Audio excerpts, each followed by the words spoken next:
ये शो तो बड़ा ही अच्छा है। देवरानी जी, जरा से अपने पाँव पीछे को कर लीजिए, मुझे यहाँ से झाड़ू निकालनी है। बिपाशा, सुनो तो सही। क्या है, क्यों आई हो? वो मैं ये कह रही थी कि आप जरा अपने पाँव पीछे को कर लीजिए, मैं बस यहाँ झाड़ू निकालने आई थी। संध्या के इतना बोलते ही बिपाशा ने उसके हाथों से झाड़ू को छीन लिया और उसे पटक कर दे मारा। ले, लग गई झाड़ू, अब खुश? क्या हुआ है बहू, ये शोर कैसा? माँ जी, मैं तो बस यहाँ से सफाई करने आई थी, देवरानी जी ने बेवजह ही मेरे ऊपर गुस्सा करना शुरू कर दिया। अरे सत्यानाश हो तेरा, जब भी मेरी छोटी बहू आराम से बैठी हुई होती है तू ही उसका आराम हराम करने को चली आती है। मैं ये बहुत बार देख चुकी हूँ, तो इससे जलती है ना?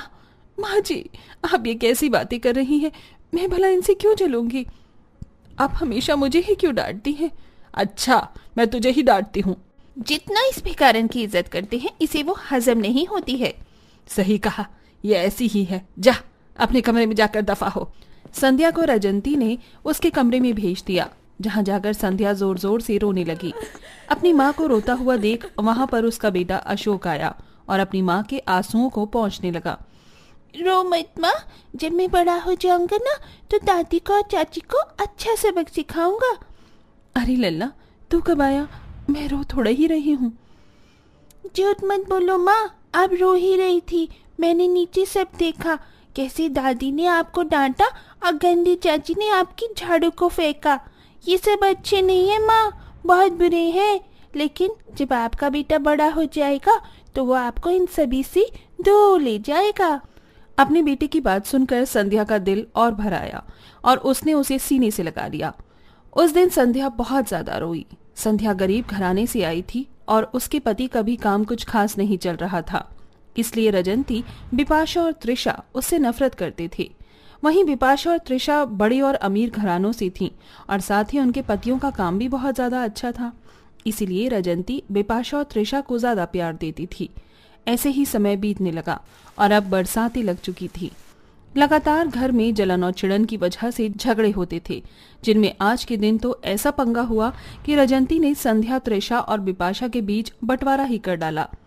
तुम तीनों बहुएं एक दहलीज पर एक साथ रह ही नहीं सकती हो और मेरी अमीर बहुएं क्यों तुझ जैसी भिखारिन के साथ रहें?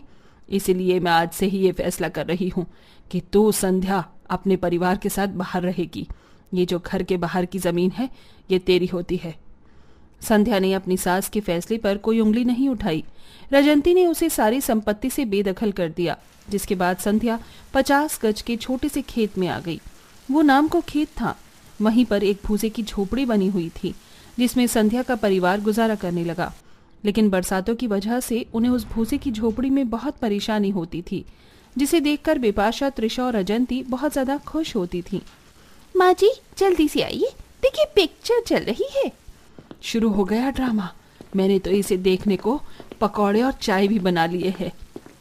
रजंती चाय और पकौड़े ले आई। बहुत तेज बारिश हो रही थी और बिपाशा के घर में खिड़की थी, जहां से संध्या के घर का हाल दिखाई देता था। तीनों सास बहू उस गरीब के हालातों का मजा लेने लगी। अरे नहीं, जब भी बारिश आती है मेरा तो ये पूरा घर ही स्विमिंग पूल बन जाता है। अशोक बेटा, जरा यहाँ आ, इस छप्पर पर ये पन्नी डलवाने में मेरी मदद कर। संध्या अपने छोटे बच्चे के साथ मूसलाधार बारिश में अपनी छत को ढकने की कोशिश कर रही थी। उसका पति काम पर गया हुआ था, लेकिन उसकी कोशिश नाकाम हो गई। अरे नहीं, ये तो नाले भरने के बाद गंदा पानी घर में जा रहा है। अशोक बेटा, इस पन्नी को छोड़, अंदर चलकर जल्दी से सामान को बचाने में मेरी मदद कर। नालों का गंदा पानी बारिश की वजह से संध्या की झोपड़ी में भर गया। संध्या ने अपना सामान बचाने की बहुत कोशिश की, लेकिन सब कुछ नाकाम रहा। बेचारी गरीब माँ का बनाया हुआ खाना, सोने के बिस्तर वगैरह सब कुछ उस गंदे पानी का शिकार हो गए। संध्या इस सब को देखकर अपने हालातों से हार गई और वहीं कुटिया के बाहर कुछ दूरी पर बैठ गई। अशोक भी उसके पास आया और दोनों माँ बेटा वहीं बैठकर बारिश में भीगते हुए उसके रुकने का इंतजार करने लगे। मजा आ गया, ऐसा सब रोज देखने को मिले तो कितना अच्छा लगेगा। बिल्कुल सही कहा त्रिशा, ये औरत यही सब डिजर्व करती है। अभी तक हमने इसे गलत ही इस आलिशान बंगले में रखा हुआ था। सही कहा। चलिए, अब बस बहुत हुआ ये ड्रामा। पिक्चर अब खत्म हो चुकी है, तो जाकर जल्दी से बर्तन मांजिए माँ जी। बहू, मैं बर्तन?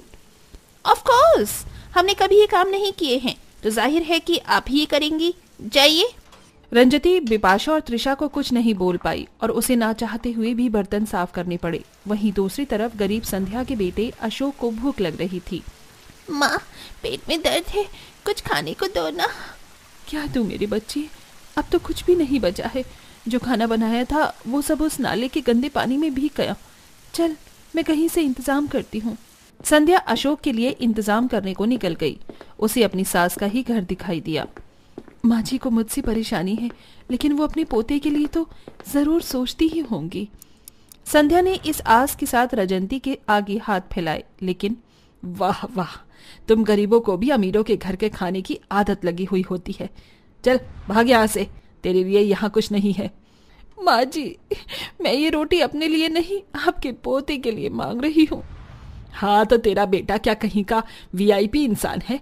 वो भी तेरी गरीब औलाद ही है, और मैं तुम गरीबों को अपने अन्न का एक दाना नहीं दूंगी। रजंती की बात सुनकर संध्या हक्का बक्का रह गई।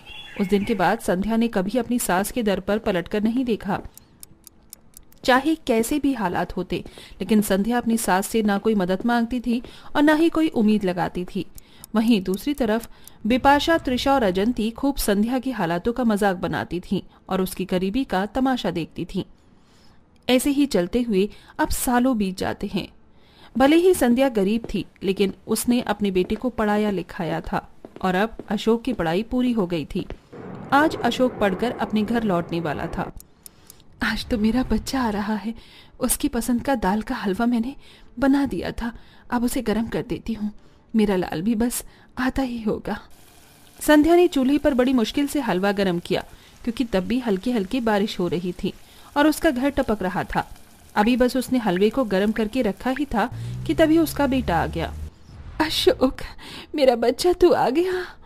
संध्या अपने बेटे से लिपट गई। आज घर में उसका पति मोहन भी था। कितना बड़ा हो गया है माँ, आपका शुक्रिया जो आपने इन हालातों में भी मेरी पढ़ाई पूरी करवाई। अब देखना आपका बेटा कैसे आपके हालातों को बदलेगा और इस गरीबी से निकालकर आपको महलों तक लेकर जाएगा। अपने बेटे की बात सुनकर दोनों माँ बाप का खुशी का ठिकाना नहीं रहा। उन्होंने साथ मिलकर हलवा खाया और खूब बातें की, लेकिन उनकी ये खुशी आज बिपाशा, त्रिशा और रजंती से हजम नहीं हो रही थी। इसलिए आज वो अपनी खिड़की पर नहीं बैठी। ऐसे ही लगभग 1 महीना बीत गया। अशोक को बड़ी कंपनी में अच्छी पोस्ट पर काम मिल गया था, जिसकी वजह से अब वो लाखों कमाता था और उसी मेहनत से वो अपने गरीब माँ बाप को उस भूसे की झोपड़ी से निकालकर एक बड़ी बंगले में ले आया था। ऐसे ही दिन गुजर रहे थे। अशोक अपनी माँ बाबा के साथ एक दिन एक ढाबे में खाना खाने आया तो उसने अपनी दोनों चाची को बर्तन मांजते हुए देखा। हाँ? अरे चाची, आप ये बर्तन क्यों मांज रही हैं? अशोक, मेरा बच्चा, तू तो मेरा लाल है ना। देख, तेरे चाचा जी के काम पर अचानक ही छापा पड़ गया।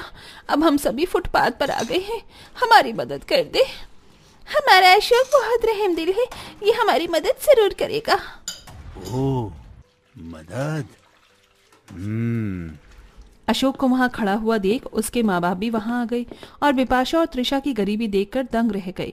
तो वहीं दूसरी ओर रजंती भी बिपाशा के पास आ गई। अरे मेरा लाल, दादी की मदद नहीं करेगा? दादी तो अच्छी है ना? हाँ, बहुत अच्छी है। मेरी वो दादी बहुत ज्यादा अच्छी है, जिसने अपने गरीब पोते को एक रोटी देने से भी इनकार कर दिया था और मेरी माँ पर बेहद जुल्म ढाए थे। आप उसी दादी की तो बात कर रही हो।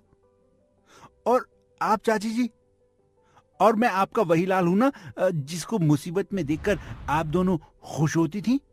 अशोक की बात सुनकर उन तीनों की नजरें झुक गईं। कर्मों का फल दुनिया में ही मिलता है, तो अब आप खाइए ये फल। मैं चलता हूँ। चलिए माँ बाबा। अरे सुन तो सही मेरे लाल। अशोक अपने माँ बाप का हाथ पकड़कर उन्हें वहां से ले आया।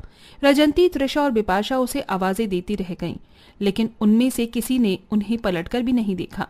अब बिपाशा, त्रिशा और रजंती को अपने कर्मों का फल मिल रहा था। जो जिंदगी वो संध्या की देखकर हंसती थी, आज वक्त उन्हें वहीं ले आया था।